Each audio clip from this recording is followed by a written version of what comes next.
Hello, welcome to Shop Talk.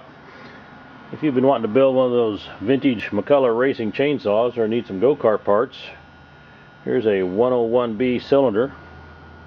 It is used. And right there's the measurement across the cylinder.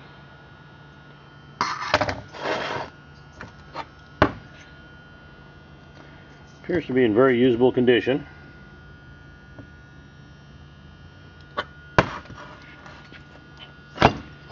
Everything looks good on it.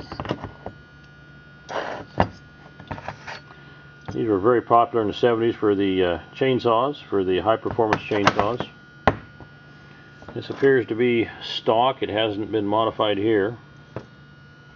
And there's the little extra ports there that are very obvious on the 101B. So if you're needing some vintage racing parts, here's a cylinder.